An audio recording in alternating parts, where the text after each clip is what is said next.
Hey guys, welcome back to another episode of Nick's Farm. Today I'm actually coming to you from my cousin's farm. He's making a start cutting his alfalfa, the first cut of the season. He wanted me to come along and get some footage with the drone, so I thought I'd make a little video out of it to show you guys, because not many people grow alfalfa, or lucerne as it's called, in this country. So yeah, as you can see, he's made a start behind me. I'm going to whip out the drone, send it up. It's a lovely sunny day, so hopefully we'll get some good footage.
So as you can see, he's using his John Deere 5100 and a sickle bar cutter.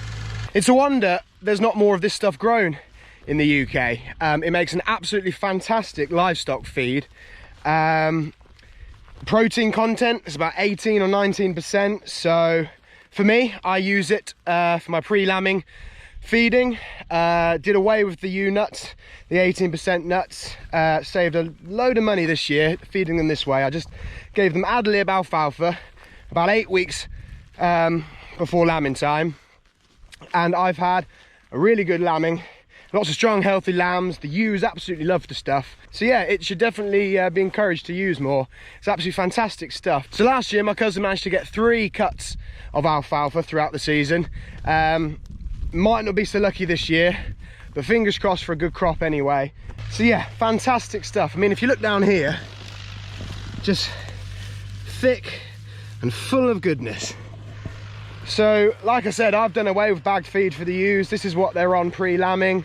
My cousin, he sells it all over the country to people with cows and horses and sheep.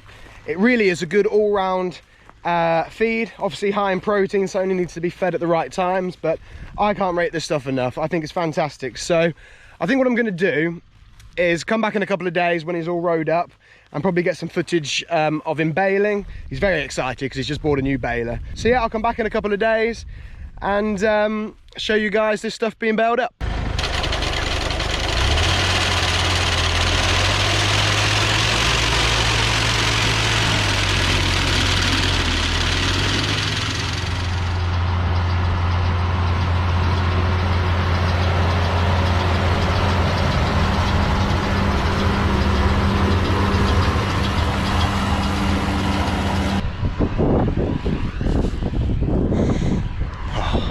Those bales smell so good. So yeah, he started baling.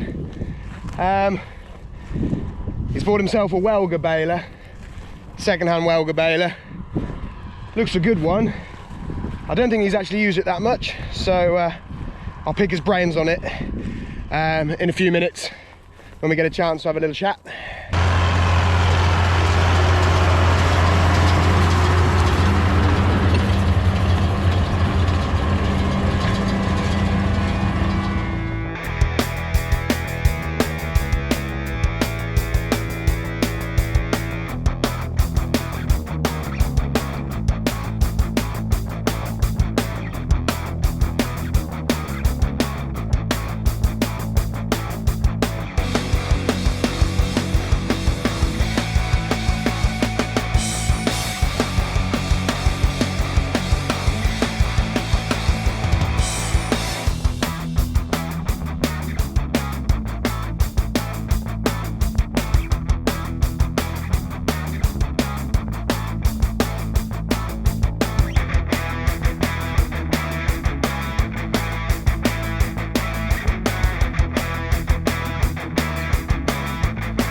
So you probably saw in one of my videos from back at lambing time, my cousin brought me over a load of alfalfa. It was wrapped in pink wrap as opposed to standard black.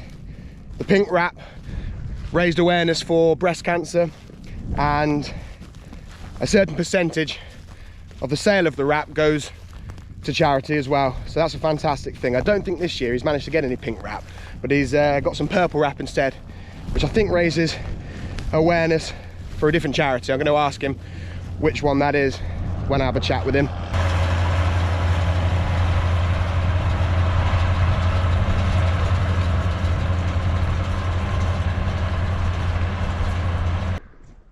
Yeah, smart bit of kit, mate. Yeah. Thank you very much, Nick. Thank you very much. Yeah, it's new this year. I haven't had it very long. No. I used to get a contractor in to do it, but... So this is your second year of alfalfa, isn't it? No, fourth year of alfalfa. Fourth year? Fourth year, yeah. Oh, right, yeah. okay. It's sometimes called lucerne, sometimes called alfalfa. I think lucerne in this country, isn't it? Yeah, But not many people grow it, do they? Not many people grow it. No, it's a good crop. It's tricky to get going, but once you've drilled it and it's up and it's established well, it just sort of keeps giving. Yeah. The yield's down a little bit this year because it was so cold. It didn't grow initially, and then it's been dry. Yeah. Although it quite likes a drought. But yeah, no, we supply everybody from people with horses, people with cows, people with goats, pedigree goats, all sorts of weird. You'll save me a load, won't you, for lambing time? I'll save you a load for lambing time. Yeah. I was just saying, you had pink wrap last year for the breast cancer awareness. Yeah, I got pink wrap last year for the breast cancer awareness. I've got a bit of purple wrap this year for Well Child. Well Child, I thought it was Well Child. Yeah, it's really good. But I wasn't able to get too much of it just because of the lockdown and everything. So I've got standard black. No, I haven't got standard black. I've got like this minty green colour. I got it from this British company that I met at the show, and they delivered it within 24 hours. That's right. So they're really good. They're called Orbital Industries, but we'll see how they go. I've never heard of them before. Yeah, I couldn't get it from anywhere else. I could get like seven rolls of this purple stuff, and that was it. So I've got one pink left over from last year. So we'll see how this minty green stuff goes. But it looks really good. Yeah, I had to go with it yesterday. Good. Yeah. That was really good, man. Really good. We started growing it, like I said, 4 years ago on the advice of our agronomist, Mike from Hutchinson's. Yeah. Who happens to be our agronomist as well. He's your agronomist, he's a great agronomist. Best. And we had a really unproductive field. It wasn't very big, it was like 10 acres. We were looking for something different to grow in it. Yeah. We had a lot of sheep at the time. And Mike said, why don't you grow this and feed it to the sheep? And we did. And then we sold the few bales that we had left over, and then my wife said why don't we plant more of it, so we planted another 25 acres. So how many acres in total this year?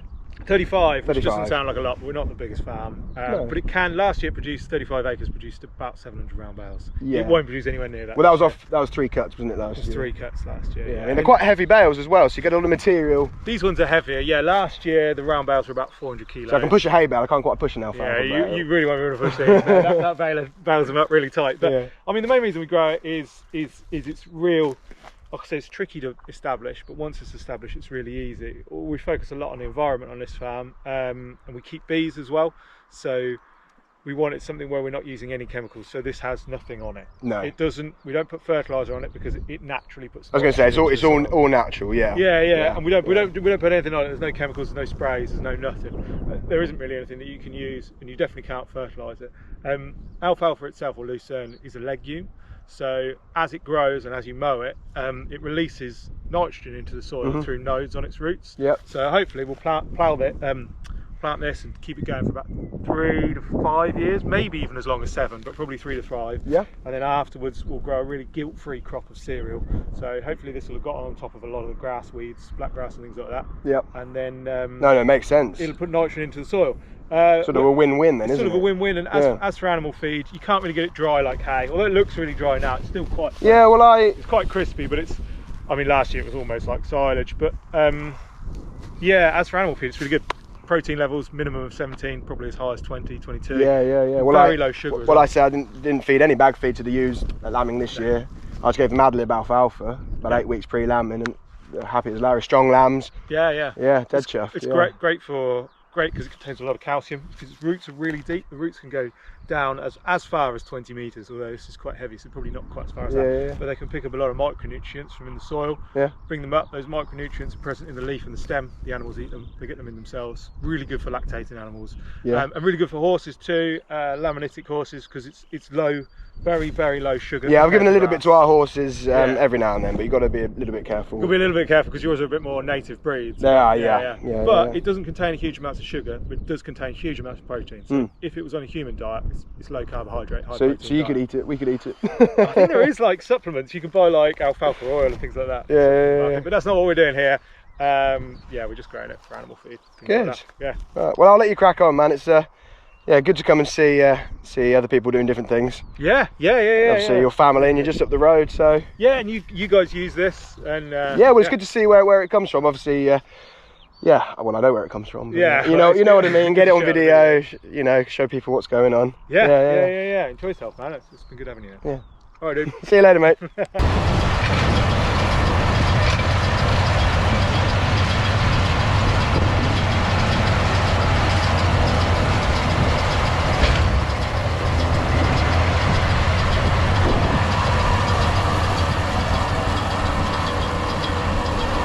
Thanks for watching, everybody. I hope you've enjoyed today's video. If you did, be sure to give it a nice big thumbs up, and if you haven't already, hit subscribe and tap the bell to get notified when I put a new video up. So cheers for watching, and we'll see you next time.